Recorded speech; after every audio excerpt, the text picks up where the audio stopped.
All right, I'm back with another video. I'm gonna go ahead and spatchcock this turkey and cook it on my E-Series Recteq. This is after Thanksgiving. They were on sale for $5, so can't complain there.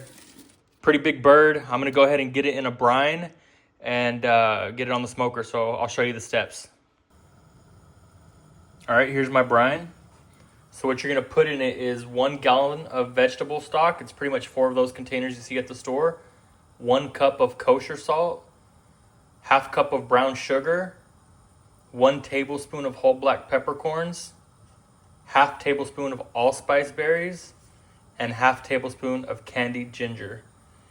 You're gonna get this to a rolling boil. It's almost there. Once it gets to a boil, turn off the fire and let it get to room temperature. All right, so my brine cooled off.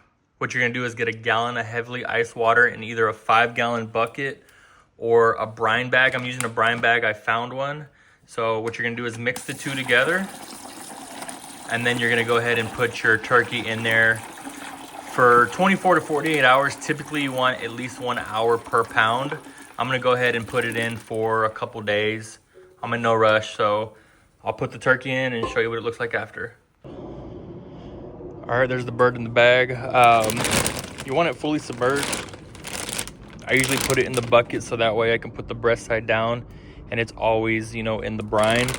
So I'll probably end up putting it back in the bucket anyways, just to ensure the whole bird gets, the proper brine. So just keep that in mind whenever you're doing it. I should have just left it in the bucket, excluding the brine bag, but I'm just gonna leave it in there now. Easy cleanup. See how it's fully submerged now, breast down. You want to flip it, halfway through, but we're really not going to eat, that end of it. And I'm going to cut the back out once it's done with the brine for spatchcocking. So I'm going to just go ahead and leave it in there like that. All right, it's been about 36 hours. I'm going to go ahead and get the brine out of the bag. If you have it in the bucket, just, drain it in the sink and then rinse it with some cold water. Just want to get all that brine off of it. So I'm going to go ahead and finish rinsing it off, and I'll get it on a rack so I can spatchcock it. All right, so I'm going to spatchcock it. You're going to need some shears, and you're just going to cut out, the backbone here. So let's go ahead and get started. Depending on how sharp your shears are, it can definitely be easier said than done. So I'm just going to go ahead and go up and get in there. These ain't that sharp, but you get the idea. So you're gonna cut up all the way through here and then all the way back on this side. Once I get it removed, I'll show you what I'm gonna do, but cut to the right and to the left.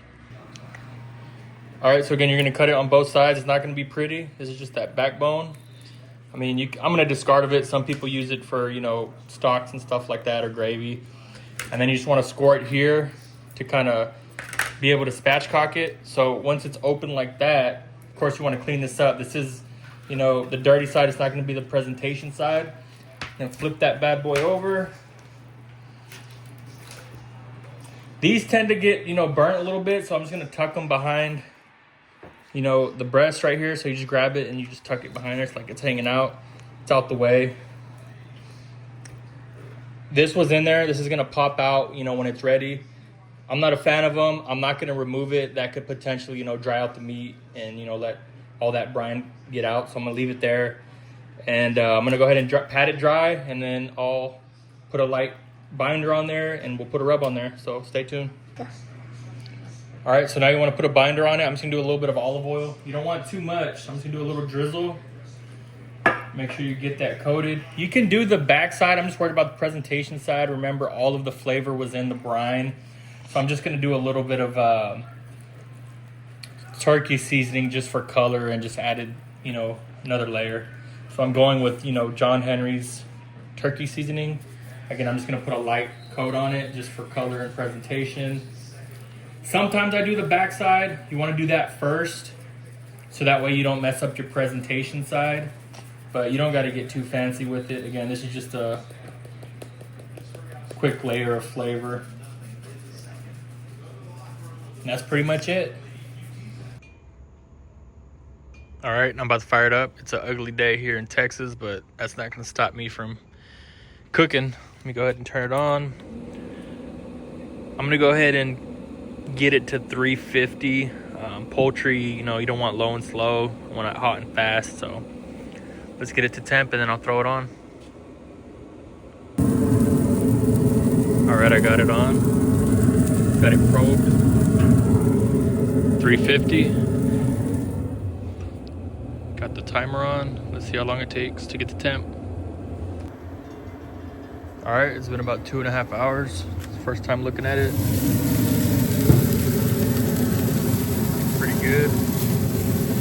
See if the dark meat's around 180. Oh yeah, it's way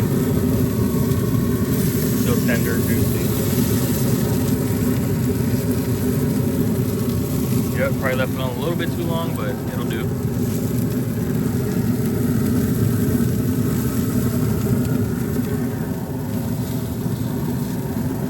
Power it down. See how much grease it generated.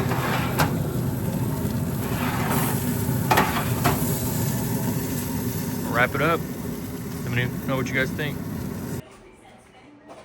All right, just remove the breast. It looks good. Definitely juicy, did not dry out. Gotta finish slicing it.